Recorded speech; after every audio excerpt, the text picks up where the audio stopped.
Well, I think this. It is real good. It is real What kind good. of substance is in this thing, you know? It is real good. Got me fish and everything. It is real good. I'm not telling you Right, that. It's real good. right. And that's good. That's good. Once I finish this thing, I will fill it up with some similar substances. Did you manage to get on? Yeah. I thought you said you weren't on yet, right? No. But I just wanted to know if you could get on. So. Oh, I was just gonna go in now and do it. I was just Okay. All right. Simon just Green, text me. Simon Green, you're online. Yeah. Okay. okay. Are you all set up? Yes. Where are you? Where are you, Simon? Shout in a second. Okay. That's it. Okay. Bye bye. Bye. All right. And we are doing what Grenadians do best, which is really celebrating our heritage. We are celebrating 48 years as an independent nation, having received independence back in 1974 on the 7th of February. Today, into what we traditionally do. All right. Now behind me, notice you see some pots there, cooking the oil down and the waters. The ladies over here have some nice waters. If you look into the bowls, can I see what's in the bowl there? All right, you see what's in the bowl here? Right? It's also our traditional foods. The oil down, they say, is a really unique pot because it reflects our heritage as African people, as Amerindian people, as Carib people, as Grenadians in every way you can think about it. This pot was traditionally mostly a combination of ground foods. The breadfruit is a major ingredient in it. And of course, using the coconut milk, right, to slowly cook it over fire, right? And traditionally on the beach sides, the river sides, on Independence Day, you will find firesides like this, where we celebrate our heritage and we cook our oil downs, okay? So thank you for joining us as we celebrate. And we're gonna introduce now the folks from around the world who will be wishing us happy independence and joining in on the celebration as we acknowledge this very important part of our journey towards freedom and emancipation, and of course, continued decolonization of our people through independence. All right? Simon, there's a big pot in the back there. Can you show us what's in that pot? Oh, the big pot back here? Yeah. Okay, well, guys just bought a huge pot. Hold on. You see, it's so heavy, you have to have two fellas to hold it down. All right, and we're gonna open it shortly. All right, so you can see what's on the inside. All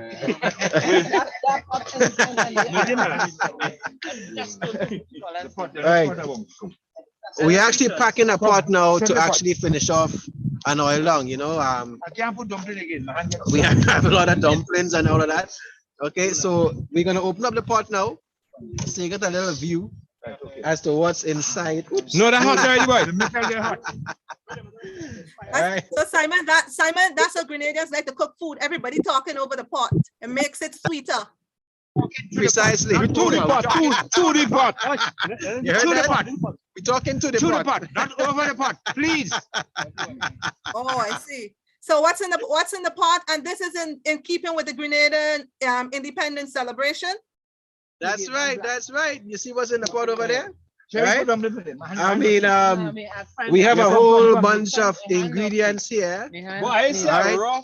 No, we want if you look no, carefully, so you roll it. Roll the whole container. right? I'm adding some dumpling now to the Drop the pot. tail. All right. Hold the head to drop a belly tail. So we're adding a lot of other ingredients. Something And again, yeah. the science of packing the oil down is about, what ingredients you put first Last or second. and last and second. The whole sequence is quite important. All right. So there you have it. And we have a lot of other. And I'm only seeing 4 persons, and I'm seeing 2 big pot. Those 2 big, huge iron pot. And I'm only seeing about 4 persons. So I want to understand who is eating all this food. Believe me, our pots are always a communal pot. So once the neighbors smell it, they're gonna come around, and we're gonna have a lot of eating around. We never waste oil long in Grenada, especially on Independence Day. A matter of fact, one of the things that a lot of our visitors really appreciate is the fact that literally whenever they stop, whether they stop for a legitimate reason like a car tire puncture or whatever, somebody walks up to them and say, "Hey, eat some oil long," basically. So we never really out of people to serve this lovely dish to. We are very proud of it, and of course every community have their own little secrets. Who will put a little exotic meat in it, for example, a little iguana, although hunting season is over. All right. Some folks will do that. Going back to the Sandra, not Sandra, Simon, somebody's asking what exactly is in the pot. You're talking about oil down. If it's coconut oil, olive oil, what oil is in this oil down? What's in the pot?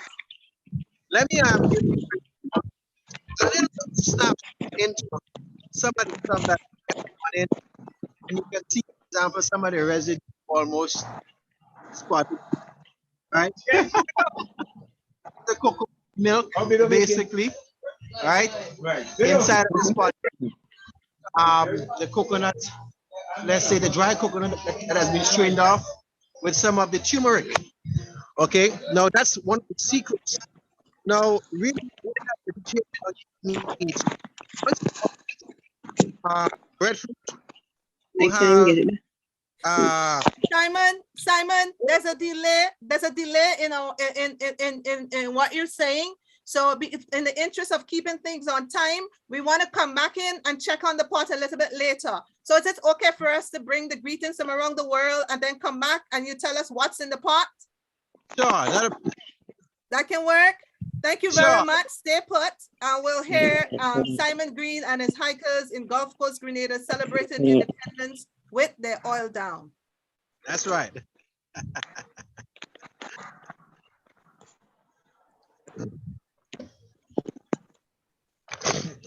Happy birthday, Grenada, with heads, hearts, and hands united.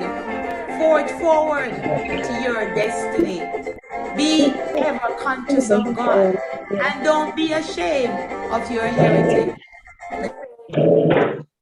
Cause you to aspire, build, dream, and advance as one nation, one people, one big family. God bless you, Grenada. Happy birthday. I'm Glenn Alexander, and I want to take the opportunity to wish Grenada, my country, a happy 48th anniversary. And at this time, remembrance of Eric Matthew Gary, who was our first Prime Minister and the one we dubbed as the father of independence. I'm enjoying the lovely botanical gardens named after Sir Eric. Dear Slinger Francisco, the mighty sparrow, as Grenadians, we are proud of your contributions. Happy 48th Independence Anniversary, Grenada. I am Jennifer Vivek Horsford. Hi, I'm Millie Christina John. I'm from the UK and I'd like to say Happy Independence Day to Grenada. Yay!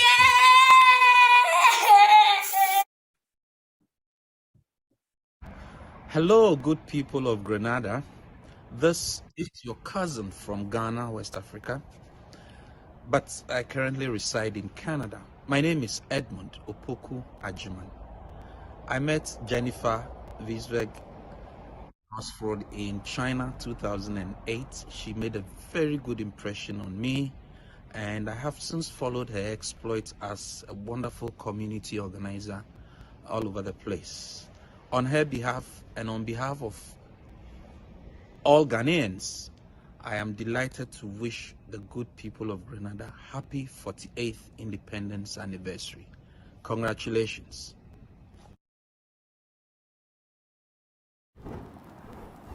Dear Veronica, Daphne, Maxime, and Linus Maxime, you have changed my life.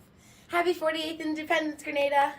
There you rise, Buzz Butler. You have changed my life. Happy Independence, Grenada. Michael Adrian Freitas, Trinidad and Tobago. My name is Eliza. I came from Canada. Happy Independence, Grenada. Dear Kirani James, you have positively impacted my country. Happy Independence, Grenada. Rena Aston, Grenada. Yes, Grenada people, the people big up on themselves.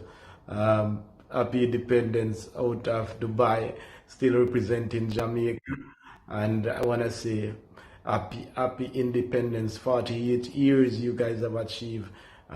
It's wonderful to know that you have made it this far. And we want to ensure that we pass these values of strength to our children. And remember, this is the Spice Island of the Caribbean. Beautiful. Happy Independence to all of my people. Have a blessed one. Happy 48th Independence, Grenada. I love my Grenada, my homeland, forever, paradise, love, peace, happiness. This is Dr. Edwards Nixon, and I'm here at the Chem Lab. I am a resident here in Grenada, and I reside in St. George's, the parish of St. George.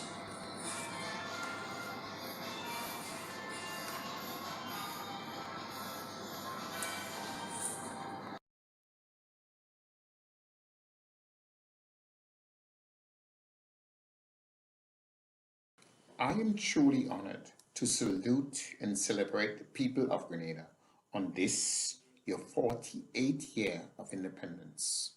My name is Richard Byron Cox. I'm honored because you gave us Malcolm X and you showed the way to the smaller states of the Caribbean to independence. Thank you. I appreciate you. Happy independence. Dear Anthony George, you have positively impacted my country. Happy Independence, Grenada. Lyndon Duncan, Grenada. Dear Julian Fadan, you have changed my life. Happy Independence Day, Grenada. Margaret. I'm Heather Thompson, bringing you greetings from Nassau, Bahamas. Happy Independence, Grenada.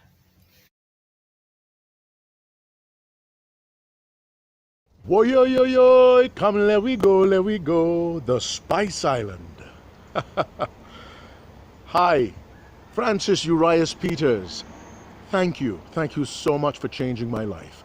Happy Independence, Grenada. Quincy Brown, Cayman Islands. Happy Independence Day, Grenada. From Albuquerque, New Mexico, this is Kathy Chavez saying Happy Independence Day, Grenada. And hello, Ann Worm. You're one of my favorite people from Grenada. I'm wishing you a wonderful day. I had a great time dancing with you for Jennifer's birthday. Again, Happy Independence Day, Grenada. Happy Independence, Grenada, from Princess Pratt here in the Bahamas. Dear Teacher Kathy, you have changed my life. Happy Independence Day, Grenada. Veronique, Georgia. Happy Independence Day, Grenada, from Vermont, USA. We're Laura Evans, Doug France, and me, Isaac Evans France. We want to give a special shout out to all the Grenadians speaking up for humanity everywhere, like Glennis Roberts, Yolande Cador, Jennifer Viegveg Horsford, and all of Jennifer's friends and family, like Veronica Barrows, Alana, Udin, Clint, Nicholas. Thank you all for your humanitarian efforts. Happy Independence Day. Happy Independence Day, Grenada. Dear Ricardo Kings Douglas, you have positively impacted my country. Happy Independence, Grenada. Hannah Benjamin, Grenada. My name is Precious. I live in the US. I'm an African. Today is a great day to feel proud of being part of this great nation. Happy Independence, Grenada, more prosperity.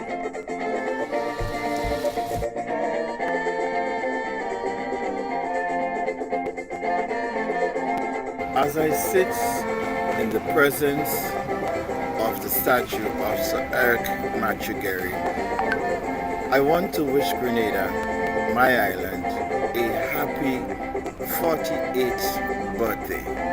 Sir Eric is known as the father of independence, and remember him for the person making the appeal to England that we want to free up our land.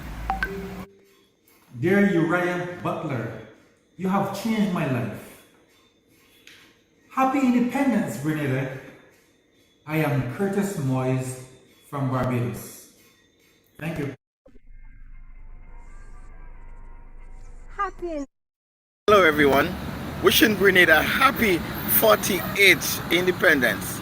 48 years as a nation, Grenada, Carriacou and Petit Martinique. Congratulations.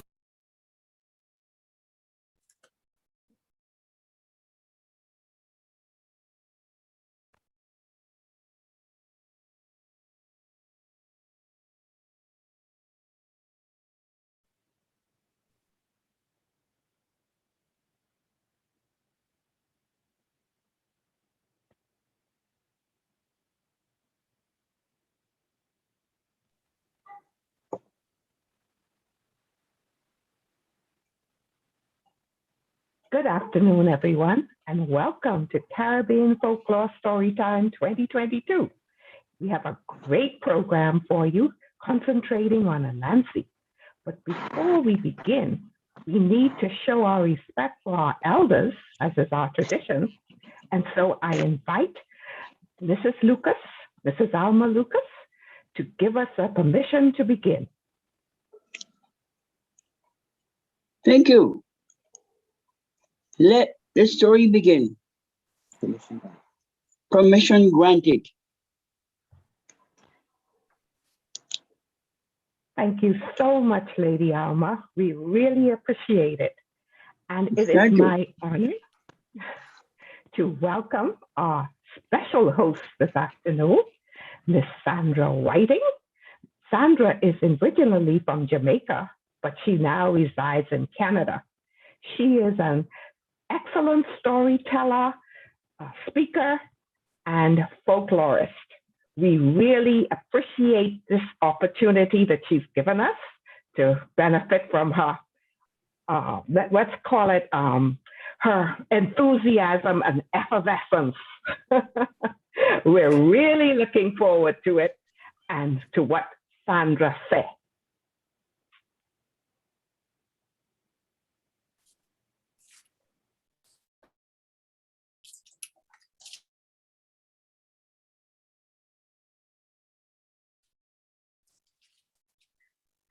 Hi, is it because I see I couldn't hear you there, Heather. Thank you so very much. I'm being heard, Anne. Am I being?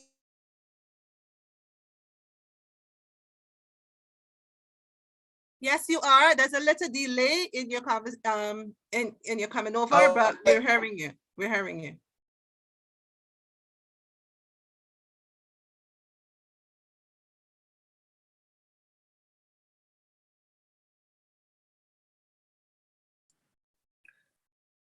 So what an honor to be asked to host by the indefatigable Anne Worm of Caribbean Freedom Fighters, an organization that was founded in July 2020 when the pandemic started. They got together a group of people who said, how are we going to chat? How are we going to talk to each other? And formed this amazing organization. I hope everybody is feeling bonononos, feeling lovely, feeling nice, because the weather in Toronto is amazing. The sun is shining. It's about +2, but you know what? It's nice. I understand from Lisa Levi that in England, it's not too bad. And from all of us, all of you in the Caribbean, yes, I know the sun's shining, but we have sun too in North America. Today, we have tellers from Barbados, Belize, Trinidad, the Cayman Islands, UK, USA, Bahamas, Grenada. So we are delighted that you are here. Stories are what keeps us alive. Jump right in. I'm going to ask Amma Small to do a poem. I am Amma. Good afternoon. To celebrate Black History Month, I am going to present this poem by Tutu McGregor. This poem is 3 months older than I am. Tutu speaks to you and all of us. Tutu McGregor. I am an African child, born with the skin, the color of chocolate, bright, brilliant, and articulate, strong and bold. I am gifted, talented enough to be the best. I am an African child. Often the target of pity, my future is not confined to charity. Give me the gift of a lifetime. Give me a dream, a door of opportunity. I will thrive. I am an African child. Do not hide my fault. Show me my wrong. I am like any other. Teach me to dream and I will become. I am an African child. I am the son, daughter of the soil, rich in texture and context, full of potential for a better tomorrow. Teach me discipline. Teach me character. Teach me hard work. Teach me to think like the star within me. I am an African child.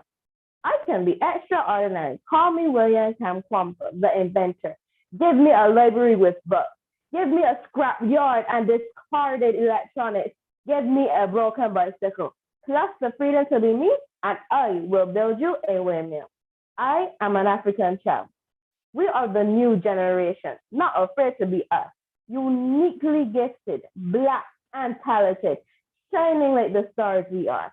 We are the children of Africa, making the best of us. Yes, I am an African child, and that's a fact. Thank you. Thank you so Fantastic. very Bravo! much. Bravo! That was awesome. Bravo! She's 11 years old. She hails from Barbados, and she says, I am an African child. Oh, girl. Oh, girl. That was so awesome. Thank you for starting us off. Thank you.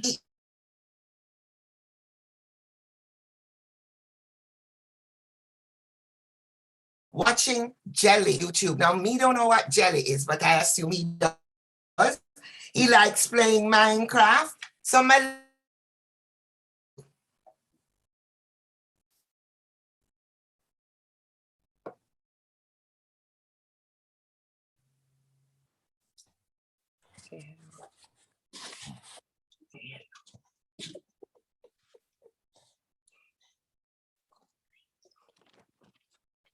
This story is called Anansi and Grung Grung by Malik.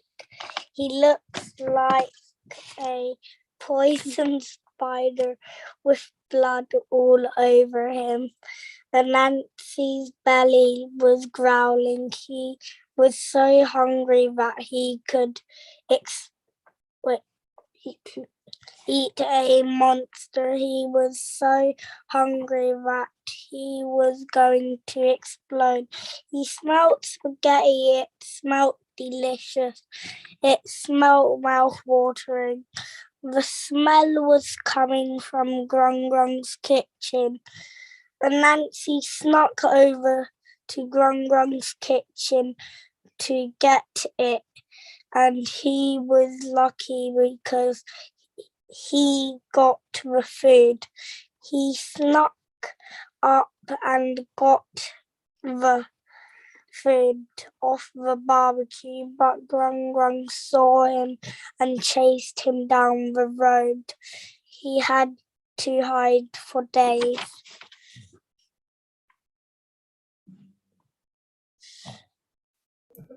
Wonderful. That story was Malik wrote that story himself. Oh, amazing. Thank you so much, Malik. It was well done. Give yourself a round of applause. Take it. Very nice. Very nice. Our future's in great hands, great hands. And coming up now is a 10-year-old grade 5 student at the Samaritan Presbyterian School in Union St. Mark, Grenada. Her hobbies are reading, drawing, and writing short stories. Her favorite author is Betsy Bryars, an American author of children's books, and she would like to become an artist. Welcome, please, Faith Tika. Okay.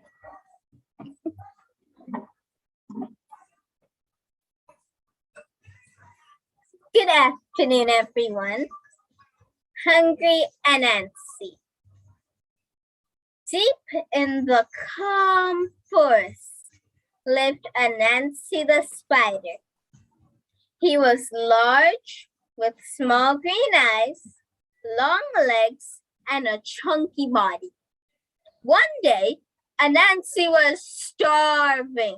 He was starving so badly that he felt like he could eat a giant whale. So he went to buy some food, but forgot that he had no money. Soon, he smelled delicious macaroni and cheese, his favorite food because he loved cheesy foods. The smell was coming from his best friend, Nan the snake, cooking. Anansi really wanted that food, but Nan was greedy. So he waited patiently until Nan was sleeping, then sneaked into the house and took the food. He almost failed because there were frightening lasers in the house guarding the food. Anansi took the scrumptious food and gobbled it up. He ran away quickly with a full belly and didn't get hungry for the rest of the day. And here are my illustrations.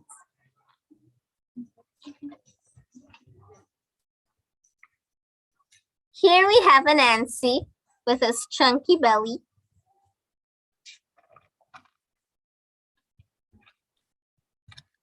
And here he is smelling the delicious macaroni and cheese that Nan is cooking. Under here, we can see the frightening lasers guarding the food that Anansi is trying to take while Nan is sleeping.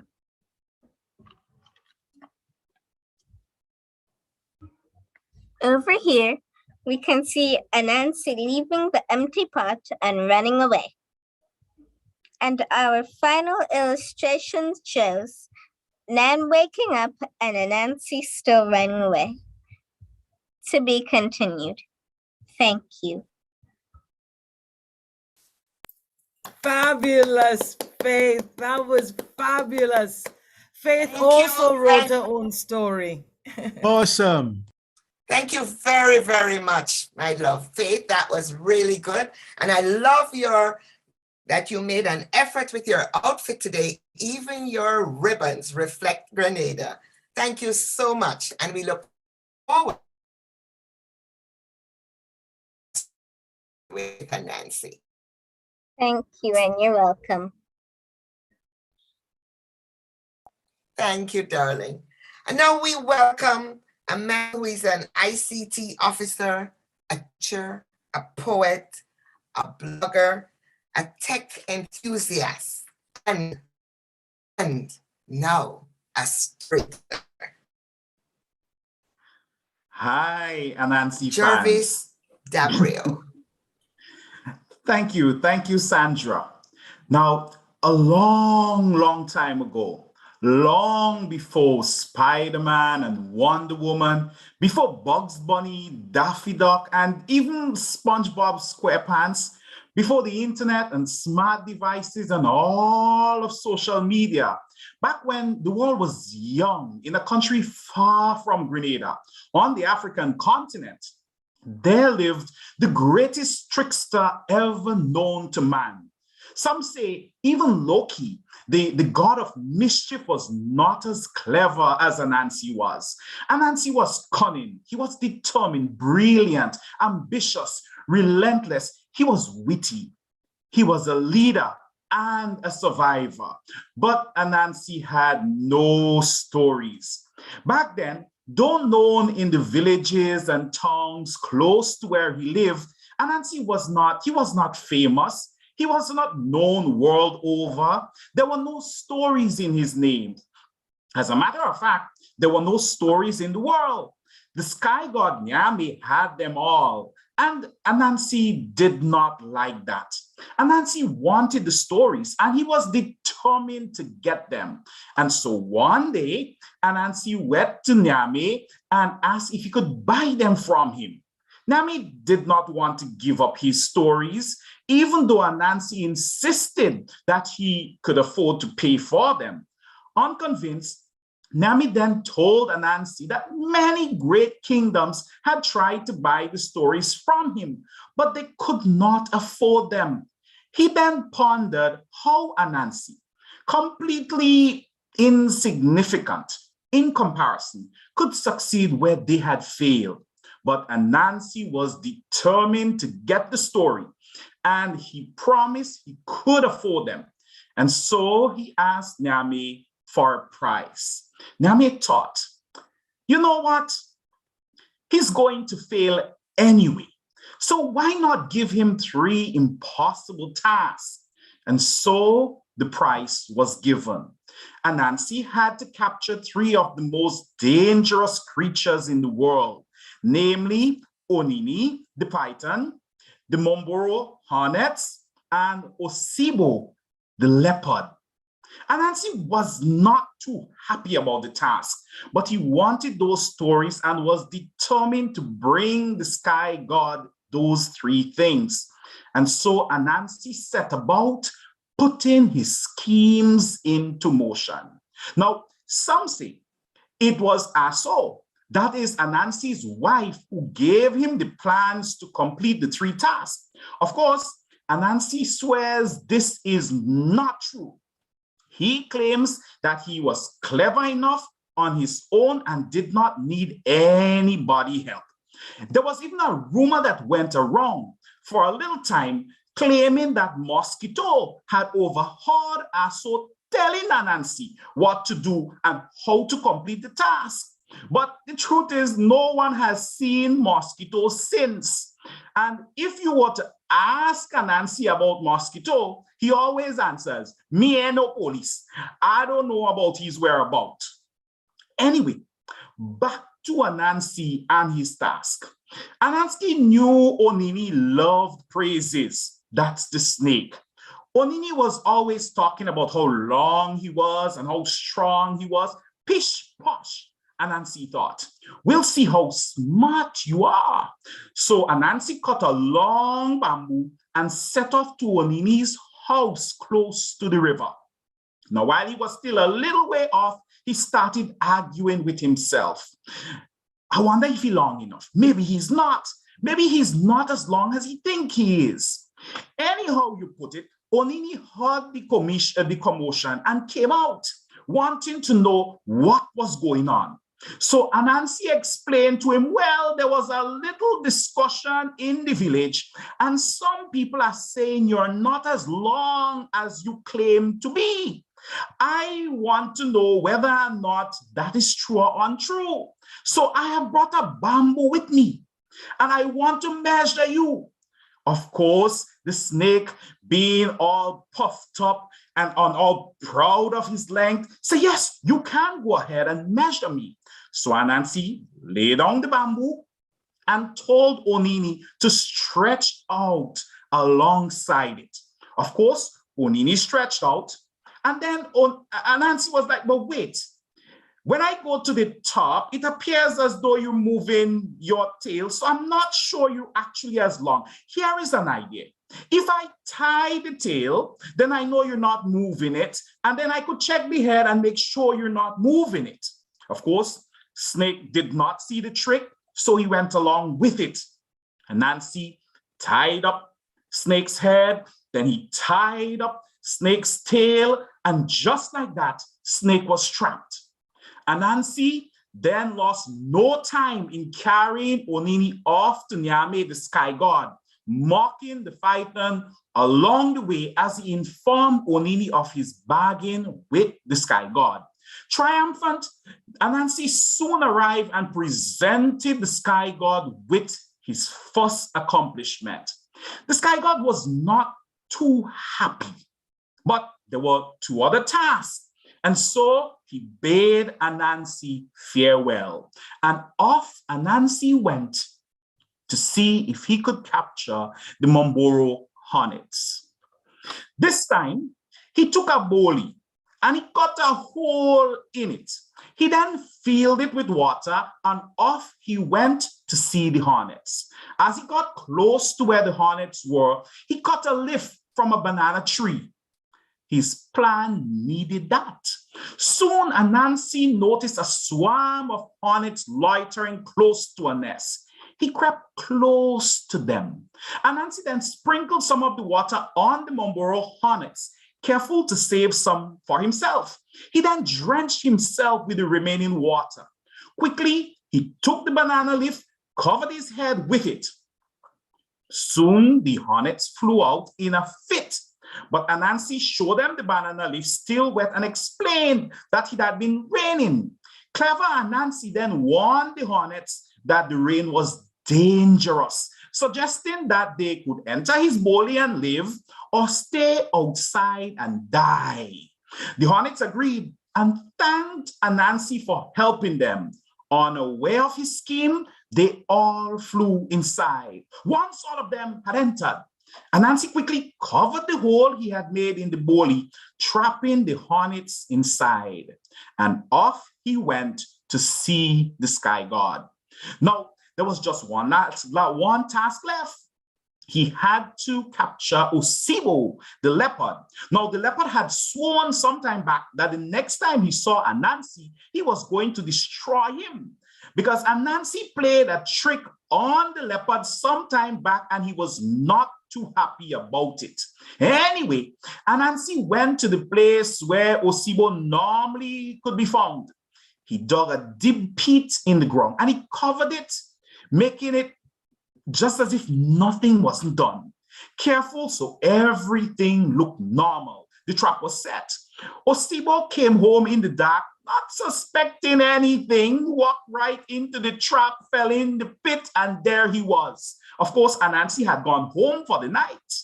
In the morning, Anansi returned, and there was the leopard. There was Osibo, trapped in the pit. Anansi pretended to care and even asked the leopard how he ended up in there. So, you've been drinking again, haven't you? The leopard was, no, I have not been drinking. Well, said Anansi, I want to help you, you know.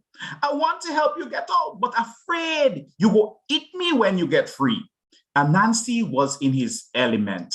Osibo insisted that he would not harm Anansi.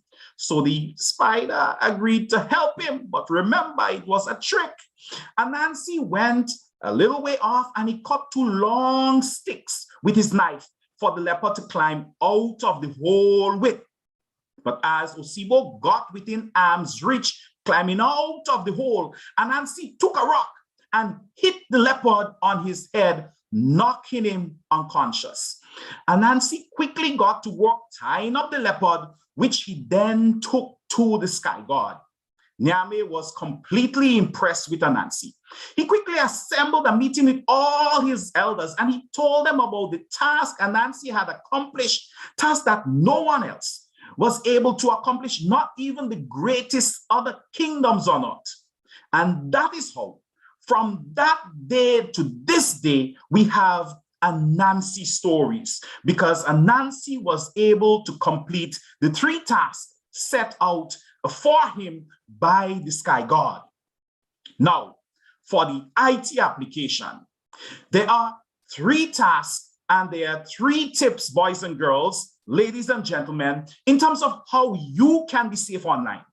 Many of the scammers out there, many of the bad guys, they play just as Anansi plays. They trick you, they try all kind of things to tie you up. So number one, remember Anansi and the snake? Always take some time to think before you connect with other people online. Not everyone who praises you or make you feel good or say nice things to you online actually care about you. There are a lot of bad people on the internet.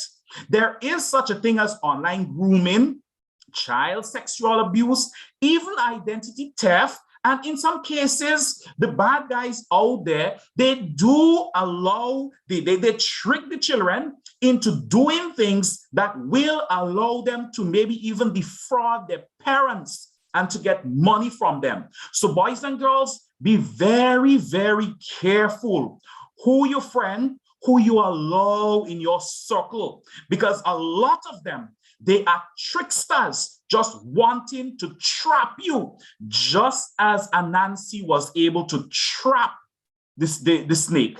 Number two, remember the hornets? Remember how Anansi tricked them into going into the boli? Boys and girls, ladies and gentlemen, do not believe everything you see, read, or hear online. Now, the hornets, they saw the water and they heard Anansi's explanation. And without investigating further, they responded exactly how Anansi wanted them to, trapping them in the process. So always investigate, always check, look a little deeper. And if you're not sure, ask somebody. Somebody might be able to tell you, this is a scam, this is a trick, leave it alone. Number three, you remember how Anansi was able to trap the leopard? Be careful what you click on. Some of the buttons you see online, they say, click to claim your prize, click to win. It looked innocent. It looked inviting. You know, when Leopard came home, he didn't realize there was a hole right in front of the door, you know. He thought everything was normal. Everything was just as it was before. So you can't just go clicking all over the place. In some cases, it can be a trick, so they can take over your device. In some cases, they can take over your account.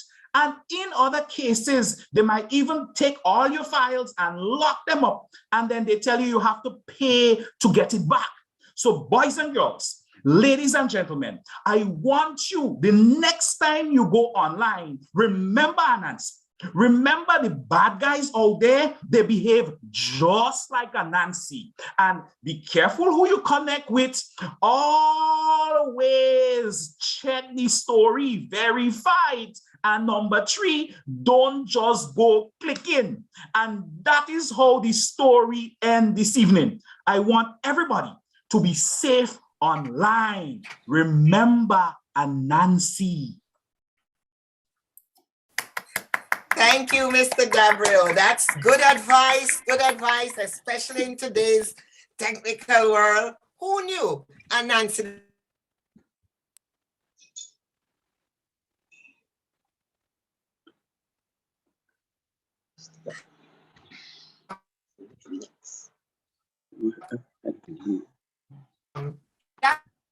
Right? And Cynthia Ford, MP Barbados, former Minister of Education, and she's on the line. Welcome to you all. It's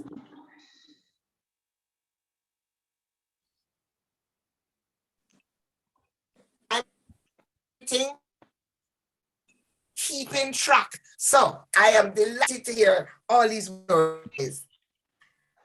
Thank you very much. Blessed good afternoon to all as well. This lady talking. Who that talking? All right. Me just going to know.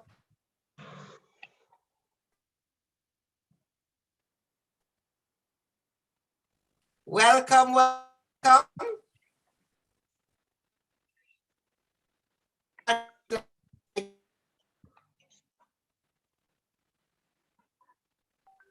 Okay, so we'll pause for a little bit because we seem to be having some technical difficulties. Just give us 1 second. Let's sort that out. Let's check in with Sandra in Canada. Our host, Sandra, I think I'm here. I'm here. I'm back. Yes, I am. Right. So we're hearing that you're back. Right. So okay, go right ahead. It's all yours. okay. So next up is a very, very special lady. She hails from Barbados. She is a retired educator, studied at Erdington Teachers Training College. She holds a Bachelor of Education degree from the University of the West Indies, Mona. She taught through primary, secondary, and tertiary schools. Most of her teaching career was at Erdington Teachers Training College as a social studies tutor. She researched, scripted, and presented a number of radio programs for schools, for juniors, social studies for seniors. She's a dramatist. She's a justice of the peace. She's a recipient of many awards in education. She's a storyteller. She's 91 years old and she's here with us today, Madam Alma Lucas. You don't look like 91, my love. You look fantastic. We're dying to hear what you have to say. Welcome, welcome, welcome. Lady Alma, tell this lady in Canada that you're not any old woman, that you're 92. She better recognize and give you your 1 year. To give you your 1 year that's due to you. All right, Lady Alma. Lady Alma, me think say 91. Me beg pardon, please. 92. And look on the earring. Me look. Go ahead, Lady Alma, go ahead. Thank you.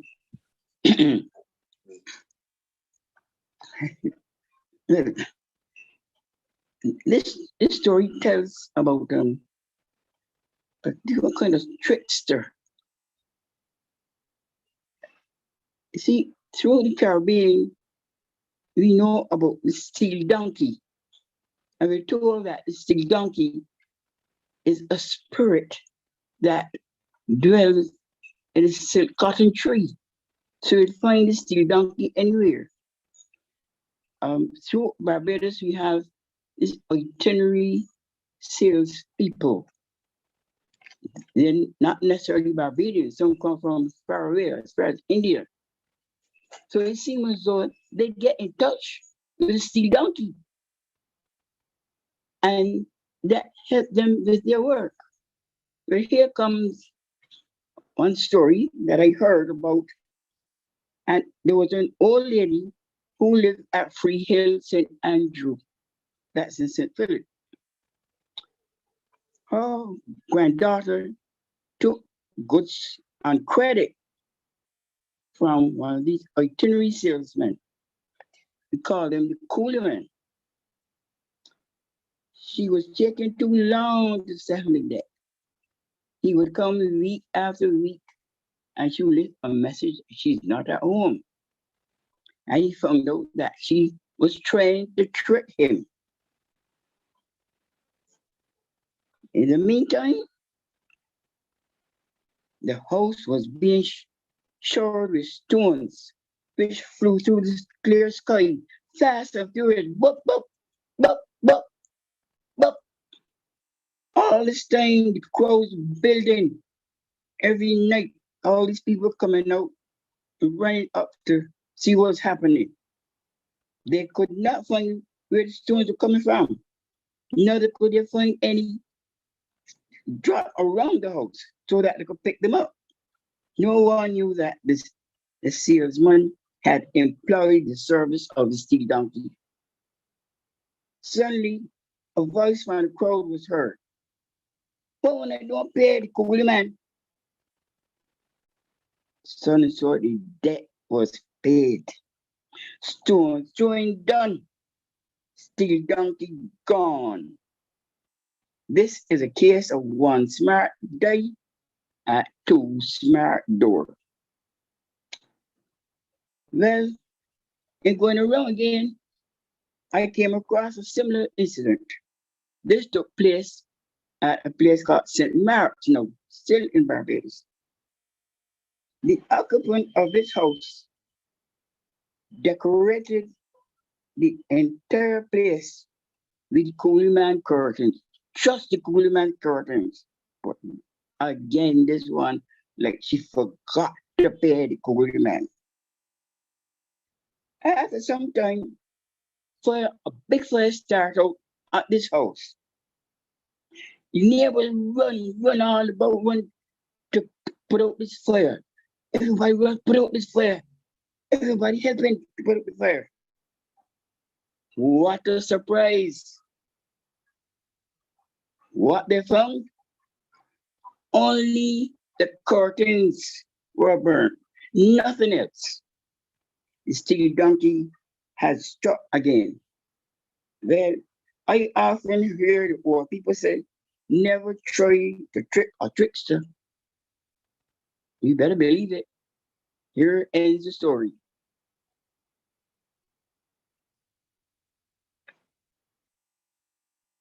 Thank you. I love that. That was amazing. Thank you. And I think it was, who was it last time we were chatting, was talking that steel donkey is the same as rolling calf, chain beast, jumbie, milk cow, and fire ass in Guyana. Oh my goodness.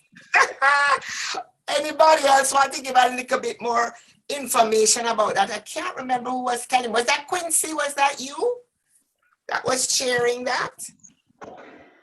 Can't remember. Anyway, thank you so much, Lady Alma. That's nice. And I like when you say boop, boop.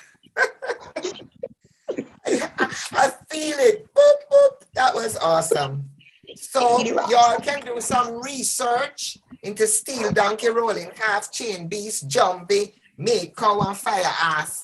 Apparently, them is all related. So I have been told. So our next storyteller has a mellow vibe and elegant voice. She's a master at retelling the traditional and composing and performing the new. Since 2020, she's been a member of Caribbean Freedom Fighters, has performed at several online events, including Anansi Sound Splash. She lives on the Spice Isle, Grenada, with her husband, extended family, and her cats, Simba and Naya. Please welcome Astrid Mitchell. Hello, everyone. Today I'm doing for you Anansi's Web of Tricks. One day, a long time ago, the spider everyone knew as Anansi woke from a long, lazy afternoon nap to the smell of his wife's cooking. Anansi sniffed the air. His wife was a very good cook, and she had just made a delicious pot of stew. But just as Anansi was about to take a taste, another scent caught his nose. He skittered outside on his little legs. Back in those days, Anansi's legs were very short, like a beetle's. He sniffed the air, as he also liked to seek out other people's food. He began to walk towards Rabbit's house, where the scent was coming from. That's it, Anansi cried as he caught a whiff of the big pot of greens that Rabbit was stirring. Rabbit, your food smells wonderful. Rabbit was glad to see Anansi, for she needed help. She needed somebody to sweep the floor and prepare everything for supper. Anansi, come in and stay a while and share our meal, she said. But Anansi knew Rabbit. He knew she would ask him to work, and Anansi did not like to work. I'd love to share your meal, Anansi said, thinking fast. Anansi always had a trick in mind. But I have to do some errands. How does this sound? I'll spin a web and tie one end to your pot and the other end to one of my legs.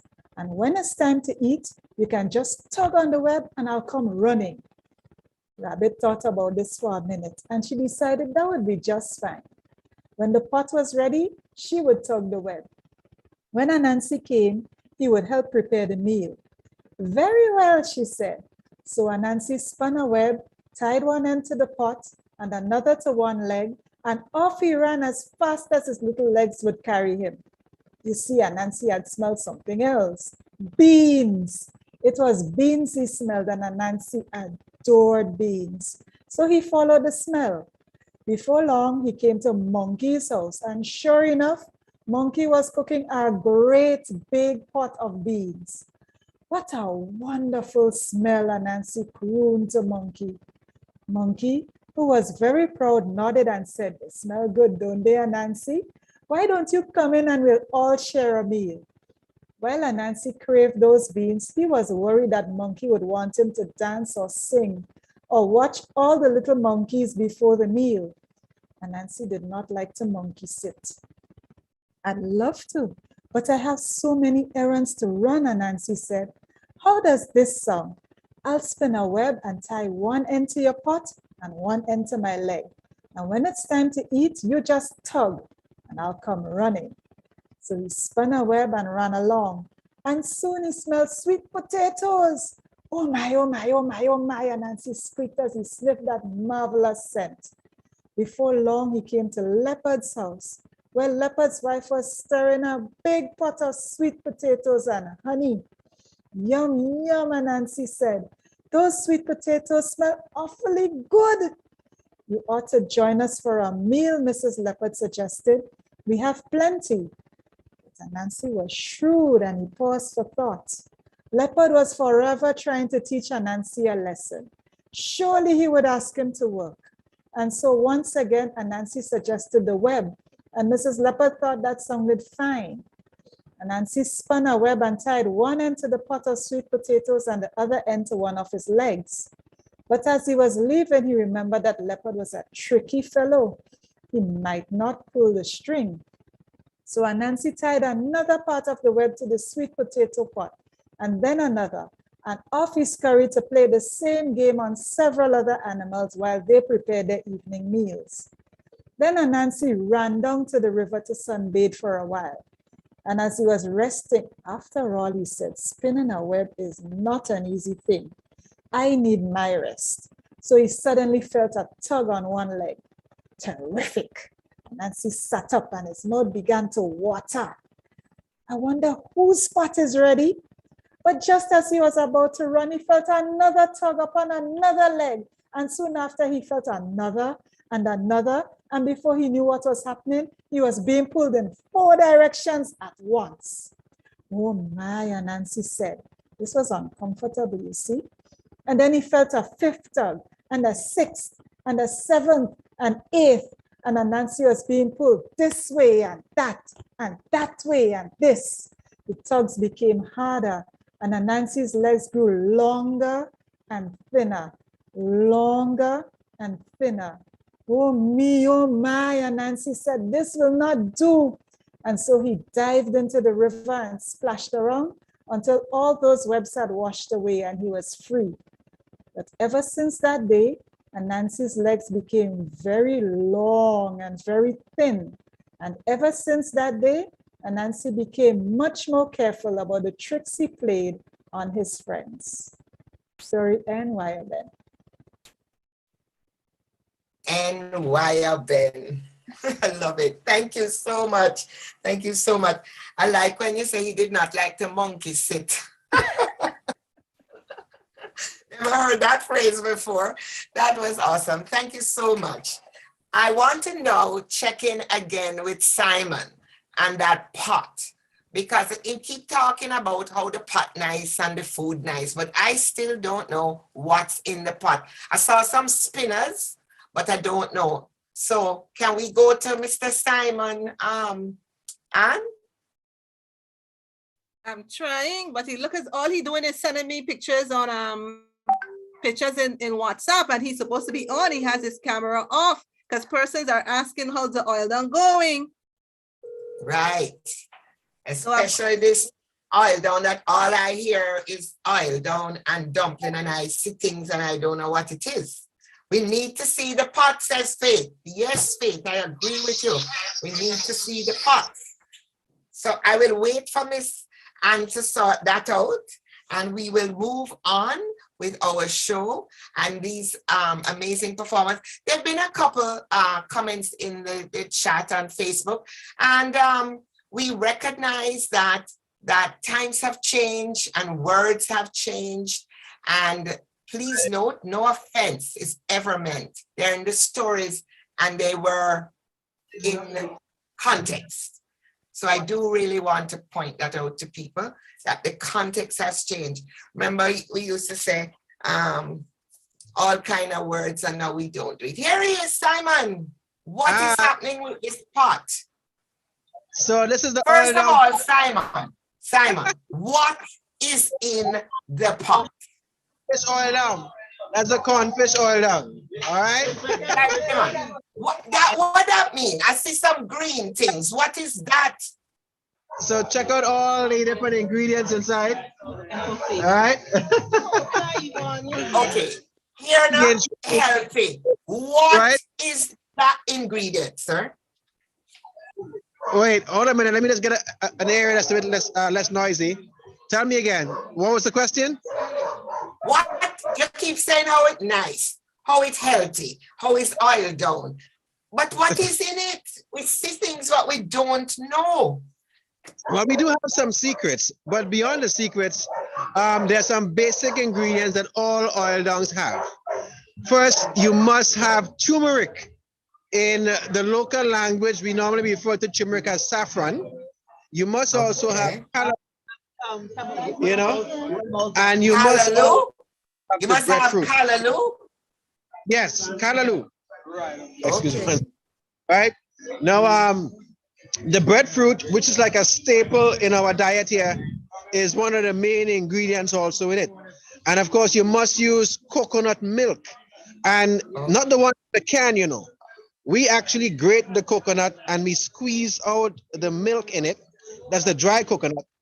And then that is the substance from where you get the oily kind of a, you know, characteristic about the pot, you know, comes from that. So the reason why is really because of that coconut oil that actually comes out, right? And of course the technique. Coconut. Okay. Right. So you have to pack the pot in a very specific way so it can slow cook, and all the ingredients in the local language, we say it has to kusume, which is really a Creole term that says it has to, you know, mix into each other. So it's slow on wood fire. Most of you would have seen the wood fire earlier on.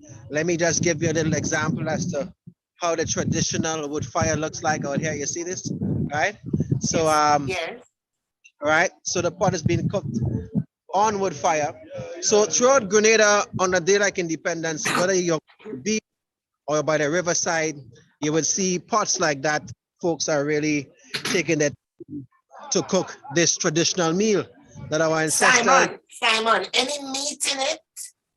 Because you only mentioned scallop, breadfruit, coconut milk, and dumpling. Old folks will tell you that meat was always a very rare thing, especially to the poor slaves and, you know, the folks who were marginalized back in those days. So meat wasn't a very common thing. So the pot evolved basically as an ital pot, which basically means a pot without meat.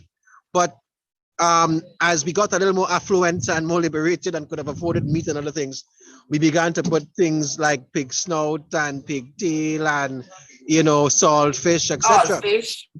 Okay. And Lisa Lee, I say, what about the okra? Where is the okra? Well, yes, that's part of some of the other unique ingredients which you could put to it. It's not necessary, but again, it adds to the experience of the oil down, the texture of the oil down. So yes, okras are often utilized in a very creative way when making our oil dongs in Grenada. Thank you so much. Thank you for at least letting me finally know what is in this oil down, because I keep hearing about oil down, and don't see nothing. Thank you. We're coming back to you a little later. I want to stay a special. Excuse me, Sandra, before Simon leaves, I want to point out that Simon made it a point to say that we don't blend coconut. We grate coconut. Simon, you're on the live. People around the world are hearing you. Simon, everybody know you don't grate coconut. Notice he went by the lady. Notice that he went by a lady by the pot. Also note, all the lawyers who are here, or the detectives here, Simon, when you ask Simon what's in the pot, went to the lady and he could not tell you exactly what's in the pot. Right? I was trying to spare the man. I know that. I was trying to spare the man. Don't make him feel bad. You know, say no cook nothing. Him no know for cook it. He just know for stand beside it and say how it nice. But no, don't make him feel bad. We can't do that. Some secret. Tell you everything in the pot, but I'm telling you the basic things: breadfruit, callaloo, some ground provisions, including things like yam and dasheen and green fig and all of that. And of course, the turmeric and the coconut milk is absolutely essential. But the technique is cook it, which is basically slow cooking it, and of course, packing it properly. And that's a science. So a lot of it is really about the artisanal part of it. Even if you know the recipe, but you don't know the technique, you might get it wrong. So you must come. Okay. All right, Simon. Now you're chatting. Thank you very much, my love. May have to move on. I want to welcome Dr. Jean Augustine from Canada, former MPP in Canada. She was the first person of African descent in our parliament. So welcome, Dr. Augustine from Grenada. Thank you so much. And I want to say special thanks again to Malik, who has to go because it is a little later in England. He has school in the morning. Thanks again, Malik. Very proud that you came on. Now, joining us now is a woman who lives in England, who originally from Trinidad. She's a writer. She writes stories based on Caribbean folklore, and riverstories.com is where you can find her. And joining her to help her with her piece is Brian Richardson, an actor and storyteller from Belize, grew up in Trinidad, now living in New York. You see how we mix up and all over the world? Me love it. Lisa Levi reading from one of her works. Welcome. Greetings, everyone. In my novel, Journey as the Wire Bend, Upriver Where the Story End, there is an Anansi story, and it's an Anansi story told by Anansi himself. So I'm going to read from my book as an introduction to Anansi telling his story.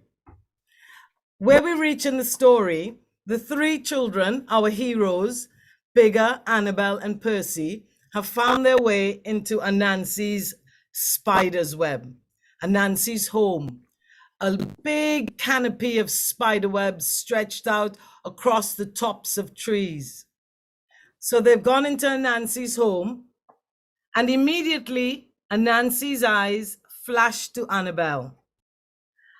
And two thin arms appeared, offered up a large calabash filled with breadfruit and yams, cassava, sweet potato, callaloo, and stew fish. The smell of the coconut milk was thick and sweet in the steam, and Annabelle wet her lips and took the heavy bowl. "Thank you," she said. Bigger could feel his mouth watering at the sight and smell of the food, and Anansi's gaze turned directly upon him. "And you," said Anansi, and another pair of arms emerged, holding out another round calabash. "Is fruit." Bigger took the gourd, his stomach grumbling with hunger. The bowl was stuffed with mangoes and bananas, sugarcane and oranges, sapodilla plums, golden apples, pomerancs, and more. "Eat, eat," Anansi encouraged. "Full up your belly, all you need, everything." Again, Anansi withdrew from the broken drapes, and the web rocked gently. Behind the screen, his shadow lifted a crooked pipe to his lips, and the flare of a match glowed. Smoke curled slowly through the netting. Anansi coughed. "Ah," he said, clearing his throat. "And do manfolk talk still about Anansi? Or things get so bad, all you don't know the Spider-Man no more?" The children ate hungrily, barely able to respond to Anansi's words. "Mm-hmm," Bigger mumbled, biting the thick green skin of a mango. Annabelle pushed a soft chunk of breadfruit into her mouth, and Percy reached over her arm to take a piece of cassava. Anansi laughed. Well, for who have ears to hear, he mocked. Mongoose greedy, and that is the way to beat him. But to beat him, first you have to know him. And his I, Anansi, know who he be. 'Cause his only smart boy, Anansi, ever beat him at his own games. Was just after the turning of the age, and I, Anansi, used to live in a tamarind tree behind farmer land. And one morning, I see mongoose balancing on top farmer fence and farmer dog barking and shaking the fence. Well, mongoose hands was full up with egg, and every time dog bark, mongoose come close to falling and breaking all the eggs. So I say, mongoose, drop the eggs and I go catch them for you. All I wanted was one of the eggs for my trouble. And I tell him so. And he say, yes. So one time I weave a big net, and same time I finish the net, mongoose toss the eggs and I catch the eggs with my spider net. 1, 2, 3, 4, 5, 6. But that sly mongoose jump off the fence and snatch up all the eggs. A bargain is a bargain, mongoose, I tell him. But mongoose laugh and he say, Spider-Man, I'm not giving you any at all. And he laugh and he say, Spider-Man, and to take them from me, you're too small. Well, you know, I get vexed at them words. I say, come tomorrow morning, it go be me and Nancy who go have all farmer egg. The small boy and Nancy go clean out the hen house before you even reach. And Mr. Mongoose start to laugh at that. He laughed so much, he almost dropped the egg as he dashed up the hill with all the 6 eggs. Well, Anansi might be small, but are not stupid. Straight away, I walked to where Snake was spending the dry season, sunning himself on a river stone. And I call out, Snake, Snake. Snake didn't even turn his head. But I know Snake love his reputation as the bad boy in the forest. So I say, well, I thought you go want to know. Mongoose tell everybody in the forest he's the baddest bad boy, because it's only he could sneak past dog and get farmer egg in the hen house. Snake didn't like what he hear. He started a kind of twisting and turning. So I come in quick with, and Mongoose say he is the slickest, the slyest, the sneakiest one ever in all of history. Well, Snake curl his tail wrong himself and uncurl it again. Mongoose, he said, whoever hear about mongoose? Whoever write story about mongoose? Everybody know about Snake. Snake been here since time began. The first, the slimiest, the slyest, the lowest, the sneakiest, the slickest, the deceitfulest. Who really afraid mongoose? But mongoose. Well, the plan was working. So I throw a bit more wood for the fire to catch. I say, you tell everybody how you get old. He said, when you're sleeping, he just sneak up and tickle your nose and you're too slow to catch him. Well, Snake get real vexed now. He start sliding off the river stone. Saucy, sneak up on me. Nobody don't sneak up on Snake. It's Snake just sneak up on them. And that is when I slip in with, you're right. If you sick, want farmer egg, you could always go in farmer yard at any time and take them. And Snake hiss and say how dog was no match for him night or day. And I say, even if it's early before cock crow, anytime, Snake say. And I tell him how when mongoose reach in the morning and the eggs long gone, he go know is mighty Snake take them. Who else? And Snake hiss. You like the idea.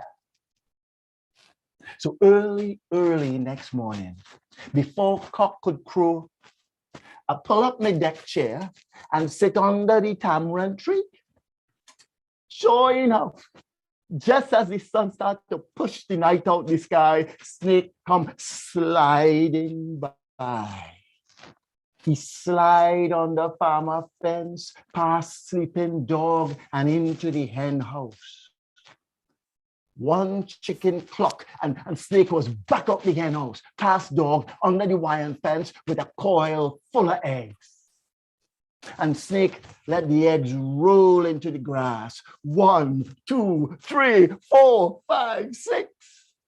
All the eggs in the hen house. But I see a chance. I know mongoose comes soon.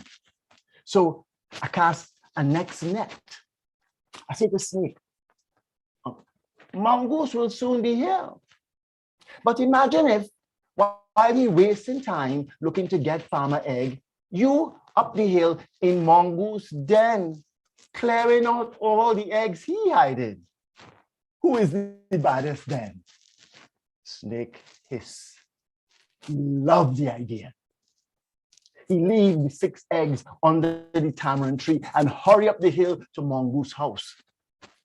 And no sooner than he disappeared, mongoose come hurrying down the hill. He squeezed under the fence and rushed in the hen house. Next thing, the chickens start to cluck. And dog jump up and bark. And mongoose dash out the hen house.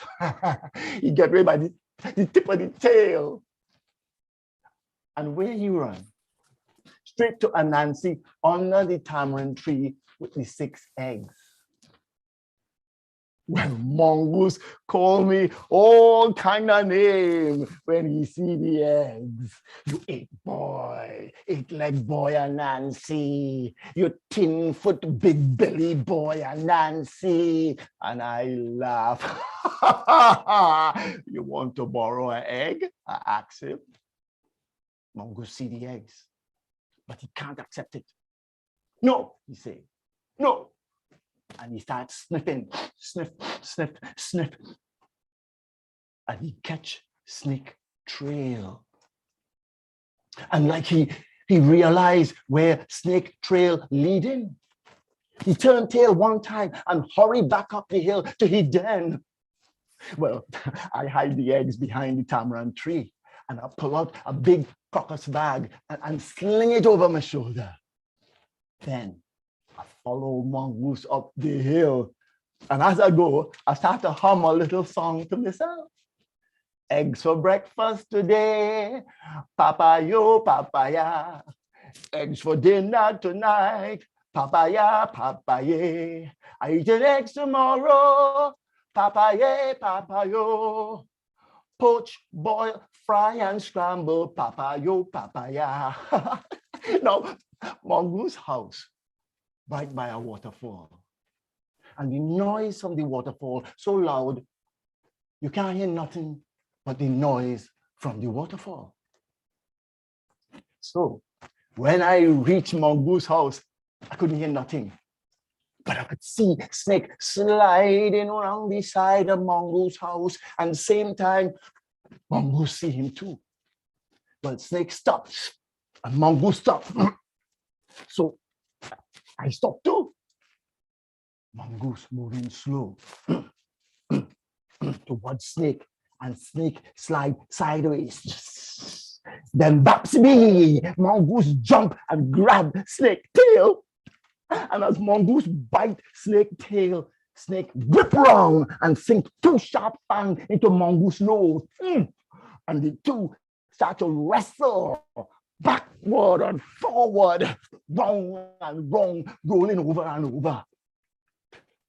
Well, your boy Anansi, not stupid. I see my chance and I take it. I run across the muddy yard and into the mongoose den. I went straight for mongoose kitchen and fill up my sack. I take 2 fat fowl, a bowl of ripe mango, a pot full of fish, and in a basket under some dry fig leaf, 6 big brown eggs. 1, 2, 3, 4, 5, 6. Meanwhile, in the yard, mongoose and snake were still fighting. Wrong and wrong, backward and forward. I pulled the sack all the way out the yard, and mongoose and snake were still fighting. Mongoose holding snake tail, snake biting mongoose nose. I dragged the heavy sack all the way back to the tamarind tree, and mongoose and snake never even see. And that night, as I add the 6 eggs from mongoose den to the 6 eggs from farmer yard, I sing. Eggs for breakfast today, papaya, papaya. Eggs for dinner tonight, papaya, papaya. I eating eggs tomorrow, papaya, papaya. Poach, boil, fry and scramble, papaya, papaya. And your rude boy Anansi eat fish with chicken and rice that night. And every morning for the next 12 days, I eat eggs for breakfast, poach, boil, fry, and scramble. And when I see mongoose again, I could see the big red bite in his nose for where snake nearly take it off. And snake? Well, I hear snake still on a river stone, nursing the scars on his tail from mongoose attack. Wire bend, story end.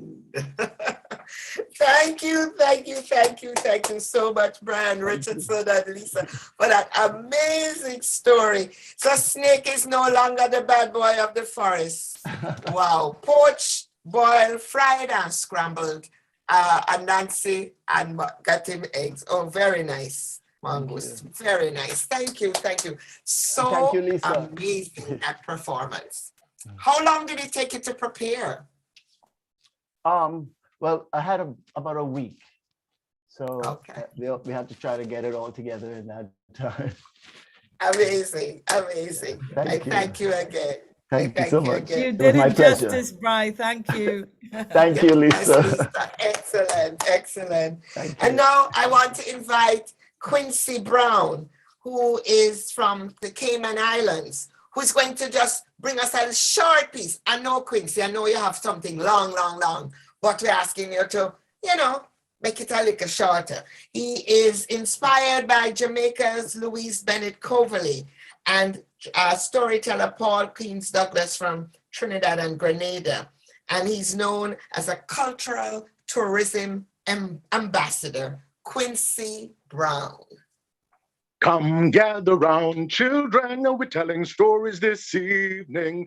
Come gather round, children, we're telling stories this evening. Woy-yo-yo-yo, woy-yo-yo-yo, come let we go. Can you echo me? Woy-yo-yo-yo, woy-yo-yo-yo, woy-yo-yo-yo. Calling on the African spirit. So Rumela Jela Begunku Bere. Grenada, happy 48th. You truly are the spice of the Caribbean to all my Grenadian peeps. Anansi, the tricky little Spider-Man. One more time, Anansi, Anansi, Anansi, Anansi, the tricky little Spider-Man, the Ashanti Spider-Man called Anansi. Come to the Caribbean during the transatlantic trade. Now look here, you can call him tricky, you can call him criminalish, but you can't call him fool because Anansi is very smart. This story is called How Hand Washing Came into the World. And yes, it's written by my very good friend, Dr. Amina Blackwood Meeks of Intukuma and the International Movement of Anansi, and I've sort of adapted it. It's very important to keep our hands washed, especially during these COVID-19 times. Keep our hands clean. The moral is, the world owes us nothing. Don't expect anything. Don't have an attitude of entitlement. And also, always keep your hands clean. If somebody wants to share with you, that's up to them, but have not an attitude of entitlement. Let's see how quick I can tell the story. Womp, womp, womp. One morning, Anansi woke up doing something like he wanted to really do, or he had an idea. That could only mean Anansi wanted to feast. Now, Anansi checked his cupboard in the kitchen. He said to himself, what can I eat today? What can I eat? Because Anansi speaks with a lisp tongue, in case you didn't know. So Anansi checked his cupboards. He found lettuce, he found tomato, he found cassava, he found fish, he found all kind of good things. So Anansi said, I can cook up a feast. I can make a salad. I can make coconut rundown. I can even make pumpkin soup, and I can even fry some plantains. So Anansi got busy preparing all the food, right? Indeed. But what he did was he went outside and got some firewood, some of that good pimento wood and some of that good grape tree wood. And look here, when you put that inside, now that started to burn. The aroma started to creep outside the crevices of the locked house. So he made sure he lock up the windows. He made sure he lock up the door tight because Anansi don't want nobody to know he cooking, because Anansi is not very good with sharing. So Anansi lock up the house and the food started to bubble and cook. And guess what? The scent of the food still crept out through the crevices of the house. And the scent went far and wide until it caught the nose of Turtle. Turtle said, I smell somebody cooking. I can smell the scent. Turtle opened one eye. Then he opened two. And then he lifted up his head. I smell somebody cooking. So Turtle was determined to follow his nose and follow the scent until it led him right to Anansi's house. That's right. And he knocked on the door. Knock, knock, knock, knock, knock, knock, knock, knock, knock. Anansi, Anansi. Anansi pretended not to hear because Anansi was not prepared to share his food with nobody, especially Turtle. And Turtle had to walk such a long way. Anansi, can you share anything with a weary traveler? Anansi opened the door just a little crack so that Turtle could get in. But before he could do anything else, Turtle was inside, sitting at the table, bib on his chest, fork in one hand, knife in the next hand. Anansi, I'm hungry. Anansi said, well now, Turtle, I don't mind sharing my food with you, but there is a rule that I have in my house. If in order for you to dine with me, you have to wash your hands. Well, how do I wash my hands? You have to go back outside and make a left, walk past the breadfruit tree, and then you make a left and head to a fork in the... All Turtle heard was fork. And he couldn't wait to get down to the pond, wash his hand, and come back and pick up the fork so he could start eating too. In record Olympic speed, Turtle dashed off to the pond and he washed his hands, and he made his way back. But by the time he got back to Anansi's house, Anansi was just finishing the plantain and the salad. Oh no. Turtle had on his mask, Faith. Turtle had on his mask. But this is the thing. He washed his hands. But how many times does he have to wash his hands? Yes? So listen what happened now. Turtle said, Anansi, you ate all the plantains and drank the soup. You never leave it. Anansi said, Turtle, you have to wash your hands. You have to wash your hands thoroughly. So I suggest you go back. But you see, Anansi really didn't want to share. That's why he kept avoiding him, sending him out to wash his hand. So Turtle said, "Oh, all right, I will come back." So here goes Turtle again, back to the salt pond to wash his hands. This gives Anansi more time to eat more food. This time Anansi said, "I'm done that cooking at dinner before that one. I had come back. Let me done that cooking at dinner quick time." So by the time Turtle get back now, Anansi is finishing up. Wash your hands for 20 seconds. Thank you for that, Faith. And that is what Anansi said. Turtle, did your parents never teach you how the 20-second plan? You have to wash your hands for 20 seconds. So go back. Well, by this time now, Turtle is disheartened. Turtle really tried. Turtle made 3 trips to the pond, just following Anansi's orders. Go and wash your hands, come back. Go and wash your hands, come back. And by the time he went this time, he washed his hand thoroughly. He came back all weary and tired because this is the 4th walk he had to walk. And by that time, not even a salt green was left. Anansi eat up all the food that he prepared. After all, it was his food, but be kind to your neighbors. Turtle said, "Anansi, you didn't leave me anything. Well, now it's time to go. But as you exit my house, you are always welcome to come back anytime. But you got to learn to wash your hands. Do you know?" "I know," said Turtle. "I need to wash my hands. I need to wash my hands." So the story ends by Anansi ate all the food and Turtle didn't get nothing. And as Turtle walked all the way home, all the animals, the owls, the birds, the snakes, the rats, the mongoose, the Goldens could be here making fun of Turtle. "I must remember to wash my hands. I must remember to wash my hands. But listen, the story ends that Turtle did one day pay Anansi back for playing such a trick on him, sending me to wash my hands all these times, when in fact, you didn't want to share your food with me, Anansi. Because after all, one hand can't wash, one hand can't clap, and it takes a hand to wash the next hand. So Turtle paid him a trick back. But that's a story for another time. And look here, if wire never bend, story couldn't end. The moral of the story is the world owes us nothing. It's nice when you share with someone, but don't have an attitude of entitlement. People are not, they don't have to share with you. And also keep your hands clean. Whoa, whoa, whoa, whoa, come, let we go. Quincy Brown, Cayman Islands. Thank you so much. Come, let me go. Thank you so much. I have to ask you, Quincy, what is a salt green? You say not even a salt green was left, but me don't know what that is. What is that? Well, let me tell you, right? Because Anansi had this plan, Anansi loves to eat. He loves to eat, and he loves. I know. So a salt green meaning when he done yam off all the food, when he finished eat all the food, not even a salt grain was left. In other words, grain. Oh, sorry, I heard green. I was wondering salt green. Oh, thank you. Salt green. Okay. Thank you for sharing. I get it. I want to ask. Thank you so much. Thank you. I want to ask Anne if she wants to just share some of the some people's comments on Facebook. So please go ahead. All right, I will. I'll give you the comments on YouTube first, but I wanted to spotlight everyone so they can see you on the YouTube, like pull it up from on the YouTube channel.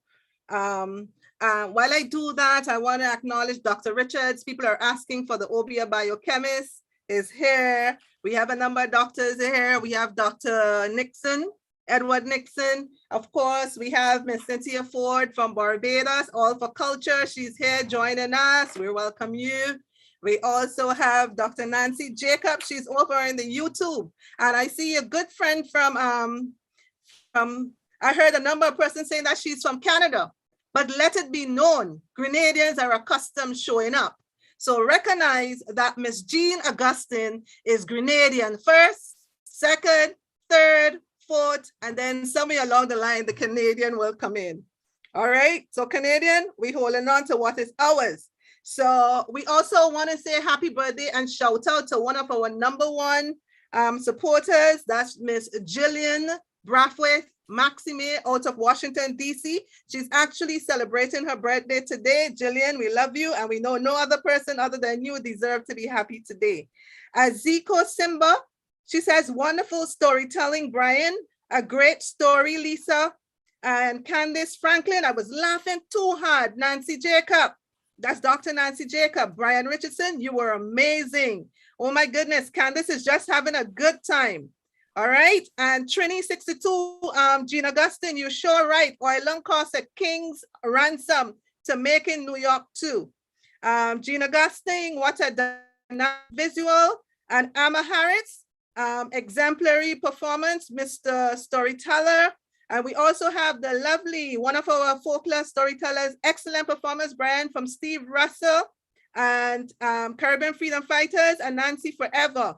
Now, Sandra, I want you to listen. This one is for you. And I want you to listen carefully. You're listening to me? Yes, ma'am. Very well. So Miss Amma Harris says, Sandra, as usual, your hosting is always so engaging. You pull your audience into the storytellers and link one story to the next with so much fun, super skill. Congrats. That was for you. Thank you. Thank you, Amma. Okay, and brilliant, Brian. And Nancy Jacobs still enjoying the stories. And Nancy saying congratulations to Grenada and the Oil Dung. She's looking for some assignment. And here we have Miss Jean Augustine again. We take Oil Dung here in Toronto too, Sandra. But Sandra, Miss Augustine, Mrs. or Dr. Augustine, which one? Doctor. Right, Dr. Augustine says that the breadfruit is very expensive. It is no poor man person food. Right? And Kiki Glasgow says, happy Independence, Grenada. Shout out to Erica Small. Thanks, Miss Alma. I got a little more time to go through a couple more. 1 minute. 1 minute, okay. And Steve Russell on the Coolie Man, what? Sick. Well, I'm not Jamaican, so I can't really get this one. Sika Coolie Man Silver. Thanks, Miss Alma. And again, Miss Dr. Jean Augustine is showing off. I am Grenadian, who are you? Says the song in fun. Thank you for all the memories. And Miss Harris again, Miss Alma, thank you for your storytelling. Thanks for passing on the heritage. God's blessing. You are indeed a library. And Patricia Millington, happy Independence, Grenada. Good afternoon. Thanks for the moral. That's Candice again. Erica Small, happy Independence. And we have somebody just checking in and saying that they're here to stay. Faith, you have some compliments. Faith, I'm very proud of you. Great story and illustration. You look beautiful in your colors. And Monkey Tails, Faith, what a great story. Thanks for the illustrations. They were great. Happy Independence on Quincy Brown. Blessings to all. What a pleasure to be listening to the children and things in Nancy Caribbean folklore storytelling time. Thank you. Thank you. Thank you, Miss Anne, because we know we could keep going and keep going. I want to just ask Lisa to just say thank you to everyone. She's still around, Lisa? Yes, I am. And thank you. This has been a wonderful evening. And Sandra, energy outstanding. The show went really smoothly. I'd like to thank, on behalf of Caribbean Folklore Storytime, everyone who's joined us this evening and made it such a wonderful event. I'd like to thank all our storytellers, in particular our young ones who attended the story writing workshop at the end of last year and produced such outstanding stories. I think it's important for everyone to realize that they wrote those stories that they told themselves. So fabulous. Thank you for that. Thank you, Amma, for the wonderful poem. Thanks also to Jervis. Jervis, that was an amazing way to highlight internet security. Yeah. And I wish I could do that with young learners. I think it was brilliant. I'll probably just steal the video and show it. No, I won't, I promise. But brilliant. And thank you for all the advice. Special thanks, of course, to Sandra and to Anne Quincy, outstanding stories. Astrid, it was very entertaining. I have to thank Brian for doing my story such justice. It was very entertaining. All in all, Thanks a for trusting me. wonderful, wonderful production. Everyone was so good. I hope I haven't forgotten anyone's name. Thank you again. Thank you all for Anansi and all things web. Thank you very much, Lisa. And so everybody knows, you know, Caribbean people can't stop talking. And so the party will continue. It's going to be in the chat for the after party. If you wish to join, feel free. And I'm delighted to announce I have my Sandra Say is going to be on YouTube shortly. But for today, Sandra said, be kind, be always bonononos. Thank you all, and keep sharing these amazing stories. That's what keeps us strong. Thank you all.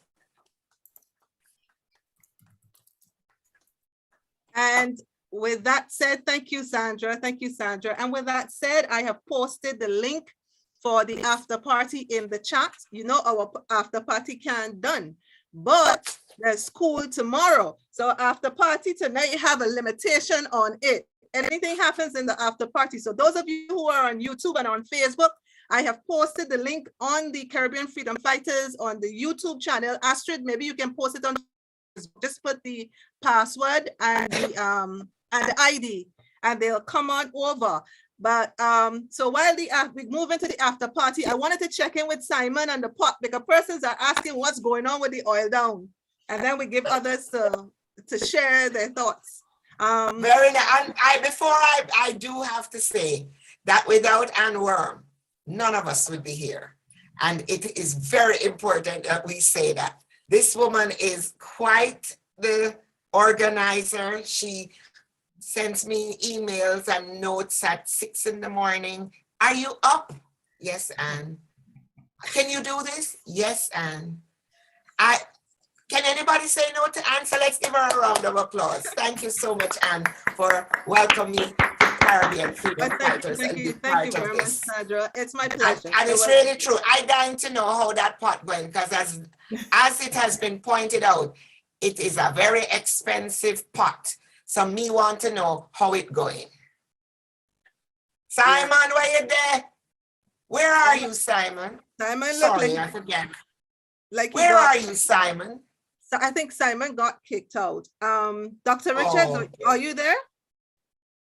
So so this is how we're going to do it. Usually our after parties, we just talk about every and anything that affects us, right? The conversation can go anywhere. But because we have a guest tonight, Dr. Clara, it's nice to see you. I forget Montserrat is in the house. We have Representative Cynthia Ford. Congratulations on your victory in the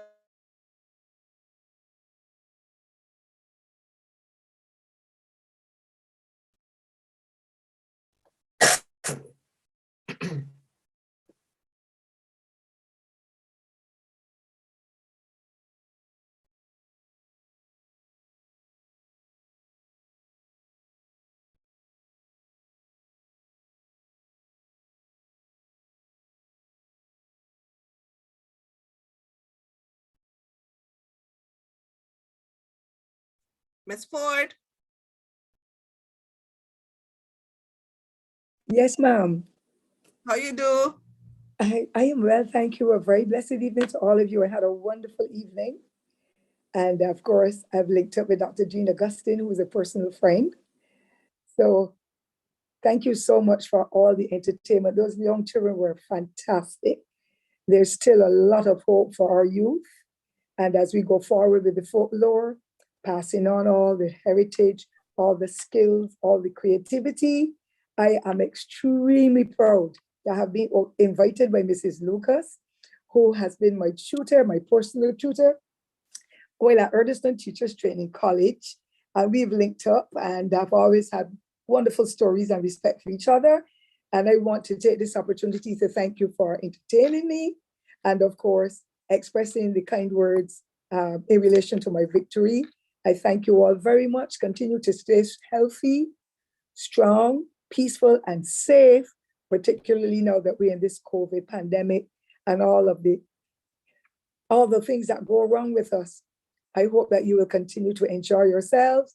And of course, I may stay on for the after party if I am invited, just to listen in, because my plate is so heavy at this time. If not the plate that I eat from, of course, but the challenges and the work schedules are large. But I have every aspect of joy and contentment having been invited and to share these wonderful moments with you this evening. May God continue to bless all of you in whatever you say and do. At the end of the day, we are all one Caribbean people. And let me conclude by saying congratulations to Grenada on reaching that wonderful milestone. And I trust that it will continue to go on for many more decades, or perhaps centuries for that matter. God bless all of you, and thank you sincerely. Well, thank you very much. But don't run yet. I know your plate is filled, but I wanted to ask you, did you ever meet a heart man? Of course, I knew about the heart man. I was born from humble origins, and therefore we would have been told when we went as a whole family, there are 8 of us, all alive, thank God. And when we had to go into the plot of land that my mother rented from the plantation to cut the canes and of course to head them to the main road, we would always say the heart man, and everybody would take off and run. It was such a frightening experience. And also about the duppy as well, because the duppy for us in Barbados is associated with somebody who is dead that probably is just floating around, and the hikes. I have got the culture in me too, but this evening was not my thing to talk. But another occasion, I will give you some wonderful Barbadian stories as well, like what Mrs. Lucas had given, not necessarily about Osimor. Some of his jokes were really clean, but Bajans had taken some and turned them into all kind of corny little jokes. But another occasion, once I'm told, I will prepare myself properly to make sure that I give you some entertainment and some history as well. You are welcome to stop by anytime. We know that you're busy and everything, and you would have seen Barbados was represented this afternoon by the young and the experienced. Congratulations to them as well. It has been a very enlightening evening, and I so appreciate it. Thank you so much. God bless you all. Thank you very much for coming. Thank you. Sure. All right. Anytime. Thank you. Yes. So in the after party, you can come and go as you please. It's a party. There's no rules. There's nothing. We're just having good old fashioned, good old time with Caribbean people and persons across the world. Let me see if Dr. Clarice Barron is still here. Dr. Barnes, are you here? Okay, she's not here, but she's in Montserrat, right underneath the volcano, and sometimes under the tamarind tree. How about Mary Blake? Mary Blake, you here? Good afternoon. Good afternoon. Yes, I am here. How you do? I am well, thank you. Thank you for coming. You're most certainly welcome. Where are you coming in from? Oh, I'm coming from Montserrat. Oh, Montserrat. Nice, Yes, nice. How's things over there? Well, so far we've been having a bit of a rain for the day, and other than that, it's beautiful weather, just enjoying life. Oh, nice, nice. So Montserrat is a place to be? Awesome place to be, of course. I mean, with all the COVID business and so on, you know, we have a limited number now. We have gone down a bit, and to God be the glory. Yes, yes. So you find any diamonds yet? I'm not sure they're coming my way. I know, yeah, they're on live, so don't let people know. You can tell me a little bit later. Okay, all right. Thank you. Thank you for coming. Thank you for coming, Shirley. You're welcome. Shirley, is Shirley there? What about Kmar? Kmar, you here? Jenna James? Jenna James? Yes, oh, okay, go ahead. Afternoon, How are you, sir? I'm fine. Pretty good for the time being, you know. Good afternoon to everybody on the chat. Yes. Mr. James is the principal of Grand Roy Government School, the proud principal of Grand Roy Government School. So we have him here And I know Brian does have to run, Mr. James, I know Brian does have to run really, really quickly. But I wanted to check in with him in New York. I know they have a couple snowstorms up and about the way. Brian? Brian?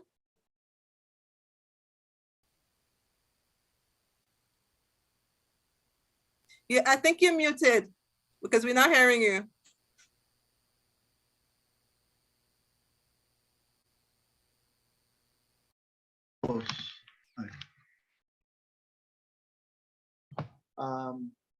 One second.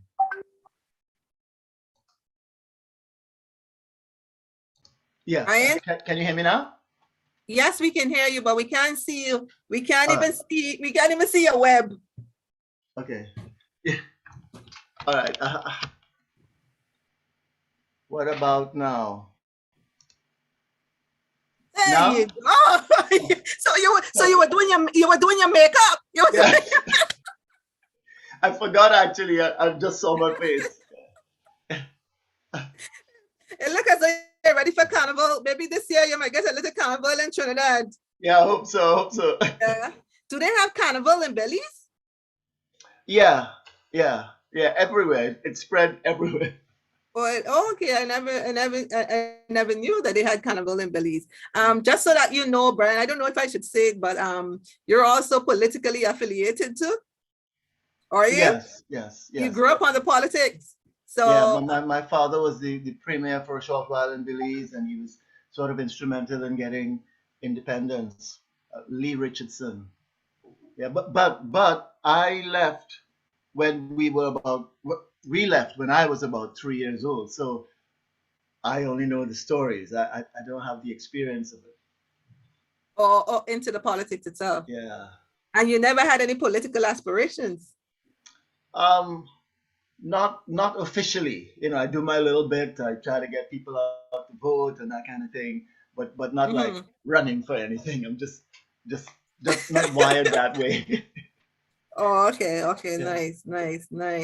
So so your favorite child, I mean, what really influenced you to get into the arts, into the culture? What's up with that? How did you go? Was it the influence from Trinidad or from the stories that your parents told you? No, it was from Trinidad. I went to see something called Cinderama, which was a Trinidad musical based on Cinderella, and it just blew my mind. And I say from that night, my life changed 100%. Yeah. Bam! Everything was different after that, and that's how I got into this crazy business. So, but how old you were at the time? I was about 21. Yeah. Yeah, so I didn't grow up in the arts. I always loved music and that kind of thing. Right. But not an active participant. But just that one night, just everything just changed. Yeah. Yeah. Cool. And you've been in there ever since, taking it everywhere you go. Nice. Yeah. Thank you very much for your contribution to the arts. Thank you very much. I so appreciate being here, and thank you for the opportunity. It's always nice to. Yes. So on behalf of Miss Lisa Levi Thomas, I'd like to apologize for the short notice, but please be informed there'll be many more short notices. Okay. Okay. Now I'm ready. I'll be ready. Once I know that. Yeah. So you were more or less warned. Okay. Yeah. So thank you very much. Thank you very much. And you're so welcome. I'm going to add your co-pilot. I'm going to bring your co-pilot right next. Don't take off the camera yet, Brian. Okay. Don't take off the camera because I want to put your co-pilot right next to you. Okay. There you go. Hi, She's Lisa. setting you up, Brian. She's setting you up. No, not at all. Not at all. Anne is the ultimate Anansi. She's caught us all in her web. Oh Yeah? dear. Oh dear. No.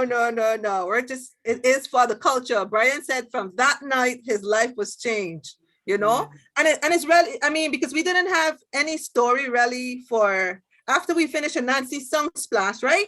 We didn't exactly had anything. There's Anansi Song Splash with Dr. Amina Blackwood Meeks out of Jamaica. That happens every November. So after we finished, I wouldn't have anything in December. So I was surprised that persons were calling and asking, so what's happening? What's happening? What's going on? What's going on? I mean, y'all ain't doing anything. And so I felt like we didn't do anything for the year, but not realizing that we didn't do anything for the month, right? Yes. We didn't do anything for the month. Right. But we did that storytelling workshop with we had a good turnout of children. Faith was one of our star pupils, and Malik took part, where we took the children through creating their own folklore stories, and that was really interesting, wasn't it? Yes, it They was. were wonderful. They were really wonderful. And Yeah, they wrote a number. Yes, and you heard Malik and Faith. Malik and Faith, they were too happy to share their stories. They were too happy to share the stories. Malik is 7. Yeah, Malik is 7. Right, and Faith is 10. And Faith, Faith, I noticed how the story developed. Every time you've told it, it's developed a little bit more. And it's such a lovely story now. You did a fabulous job. And Miss Lady Alma, I really enjoyed your story. I knew I was forgetting a name when I was giving thanks. But I give thanks to Lady Alma for being with us. Yeah. Yes. Lady Alma, I know, Mrs. Ford is here, so I know you don't drink no Mobby. I know you don't drink no Mobby. I know you don't drink, you can call it Mobby however you want, but I know you don't drink any Mobby. And I see your boyfriend is on the live. Where is he? He disappeared? Richards? Dr. Richards. Where is Dr. Richards? Your husband left? Oh dear. Oh dear. Lady Alma, how you do? I'm doing pretty good. Especially now I see my student. Listen, I wanted to ask you, when your student said that you was one of her students, I was wondering if she was in the abstract. She wasn't the student with the abstract, was it? Lady Alma?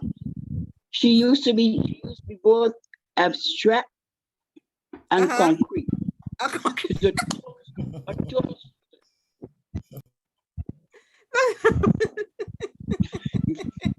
So today, having dealt with me and I deal with her, she can be both. She can be both. Oh, so she's an expert. Nice. Yes. So how was today? Today was very good. I enjoyed everything. Yes. Boop.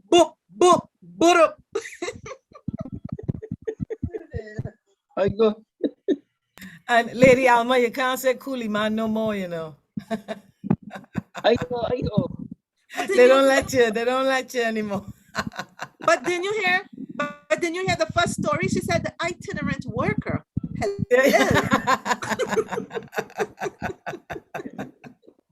Yeah, explain it. Yes, you did. All right. So, Lady Alma, you cooked today? No, I did not cook. Oh, okay. But you heard you. But I ate. You ate. I know you ate. You didn't have to ask me because I know you don't play with your food. But are you familiar with the oil down that they cook in Grenada? I hear about that. I've heard about it. You heard about it? You never tried it? No. All right. So when I'm cooking some in St. George, I'll bring it for you in St. Philip. All right. That's a promise. Yes, I hope you would. But I said I would bring some for you, but I didn't tell you if you have. I am not going to force you to eat it. God, how I look and smell. But I paid attention to Simon Green. Simon didn't give us the instruction. He focused on packing the pot, remember? People.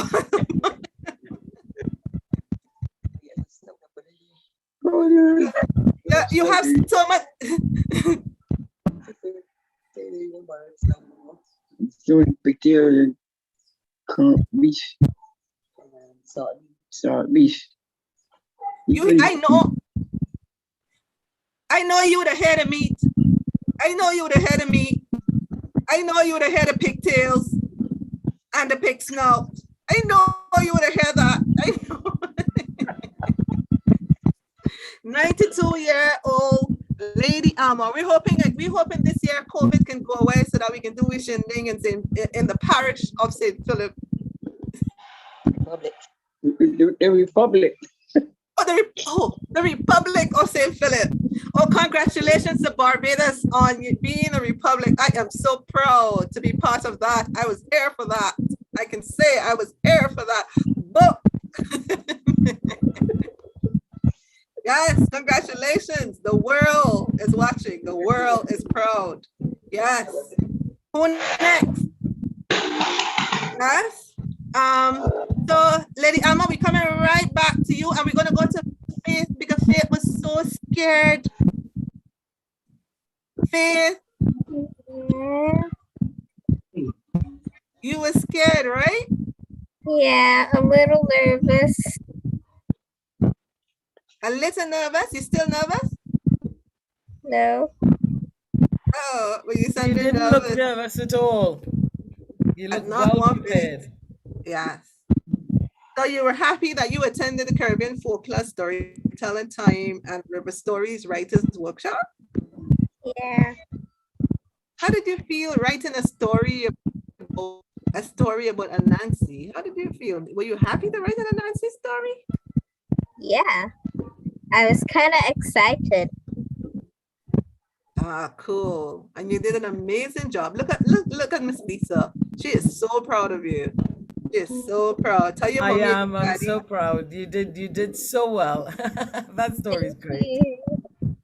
And your performance was great. And your illustrations. In effect, Faith, what you did was create an illustrated Anansi story. It was like a storybook. Fabulous. Yeah. Because, I like to draw. So I just decided to use my drawing. Oh, Lord. Wait, Dr. Nixon, hold on. I'm coming to you just now, Dr. Nixon. Don't share yet. Don't share yet. I'm coming to you just now, Dr. Nixon. I know you're there. Yes. So thank you, Faith. Thank you. And Faith, what did I tell you about the after parties? What did I say about the after parties, Faith? That you were gonna have one for the children? Yes, we're gonna have one for the children. So this is big people party. We're doing a big people party, yeah? Huh?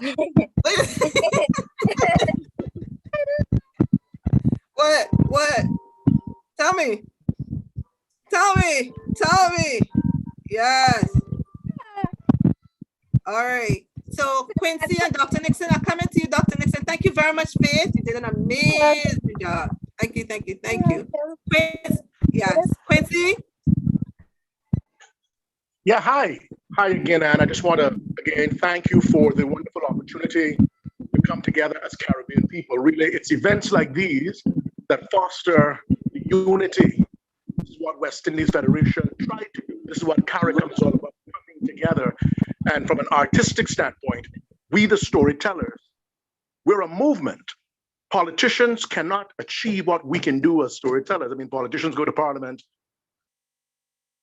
they bring bills, they pass laws, but we have a movement, and together we can do that. Just saying again, congratulations to Grenada on 48. Lady Alma, you are a matriarch. I want to encourage the young people, Faith just being one. We had about 3 other young people. We had a young man, I think, from England, if I'm not mistaken. The young people are the future, and as cliche as that might sound, we, the older ones, must pass on the folklore. That's why I love being in the company of Lady Alma. Hope to meet you one day. Amina Blackwood Meeks. We have to think about Barbara Gloudon, Paul Keynes Douglas. We think about Donna Talcox from Barbados and so many others. We're not going to be here forever. But the young people, and teaching them to be original by writing their own stories and drawing, that makes me proud. Anansi is very much a part of us Caribbean people. He came here on one of these ships during the transatlantic slave trade. This is February, Black History Month. Free up Black people. Look to Africa. One love, everybody. Respect all the doctors in the house, professors, members of parliament, storytellers. Ann Worm, Ann Lee, same person, love you. Thank you for organizing. Sandra, thank you. We got to continue this. We're on to something. One love, Caribbean people. All right, Quincy. Thank you very much, Quincy. Thank you very much, Quincy, out of the Cayman Island. And Dr. Nixon? Dr. Nixon? Dr. Nixon? Jennifer? Dr. Edwards? I think she's having technical difficulty. So where's Heather? Heather in the Bahamas, where are you? Heather? Heather Thompson? I'm here. How you do, darling? I'm great. Yeah. How was it? It was great. You miss it this time, right? You miss it this time. And unlike Faith, I don't have that much time. But never mind. Yes, never mind. We'll be fine. All the storytellers will be back, Quincy. Don't worry. Dr. Meeks will be back. Everybody will be here. Because if I hear Quincy tell me Dr. Meeks one more time, Quincy, you need to go and call Dr. Meeks and tell her the after party is on. Yes, indeed. Absolutely. I mean, listen, and it really takes us all together, you know. It really does. And why I keep referring to Dr. Amina Blackwood Meeks is, in my estimation, she has continued the very important work that Louise Bennett Coverley started. Louise Bennett, Auntie Roche, Dr. Louise Simone Bennett Coverley is no longer with us. A cultural giant from Jamaica who would have inspired Paul Keynes Douglas, who is a Canadian Trinidadian. Louise was a giant of a cultural. So in Jamaica, through the Intukuma, the Storytelling Foundation of Jamaica, and the International Anansi movement, Amina is doing her part, not only here in the region, but in Scotland, all over Europe, in the United States, Canada. Yeah, man. And it gives us a sense of hope when we see young people from St. Vincent, St. Kitts, Grenada, Jamaica, Cayman Islands, Barbados, all over the region showing interest. Because when they go to workshops, as quite a few of the young people have gone to workshops, they learn the craft, they learn how to hone their skills. People like Lady Alma, who I think looks like she's 60 years old. Lady Alma is a very attractive looking woman. She hasn't aged a bit. Wait, hold on, Quincy. Stop it there. Dr. Richards is not here. I would not have you speaking to his lady like that. Just get it straight, okay? She is already spoken for and taken. I get you. Yes, thank you very much. Let me see if I can get Dr. Amina on the phone, see if I can get her at the after party. Please send me the link and continue to, this is your calling. Thank you for forging ahead with it. Keep it up. I'm going to run my fellow Caribbean people. Do not let the Caribbean Sea divide us. We're divided by Caribbean Sea, but we all Caribbean people, you know. Hello. We all Caribbean people, one love on a Tech Good Care. Come and look for us in Cayman sometime. Grand Cayman. Yes, after you come down to Barbados. I would love to come down to Barbados because there's a lady, a very influential lady who I want to meet, who I have not met yet. You know who I'm talking about. If you call the Prime Minister of Barbados' name one more time for the day, Quincy, I have heard you call her name enough. That's enough.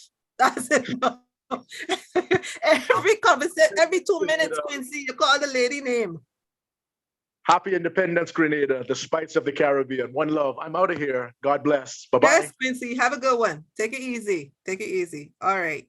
So, Dr. Edwards, you going? Dr. Clarice? Astrid,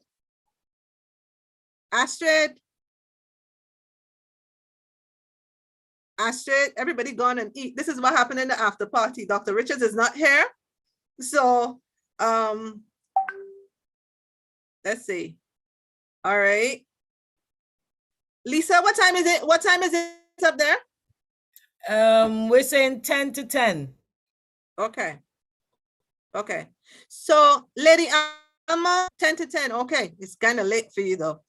Lady Alma, should we go back to the Duppy stories, or which is the next stories that we should be telling? We should go back to the Duppy or the Jumbies. Which ones? For next month. What do you think? Very, yeah. You ready? Yeah, I don't know. Yeah, of course, no. No, not the Duppies. The Jumbies. You can have some more Duppies.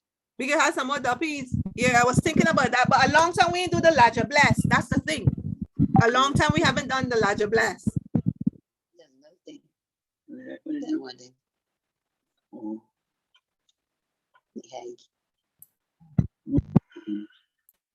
Hey. Should we do the Ladger Blast? Hold on for me. Oh shoots, we still live on YouTube. I forgot. Let me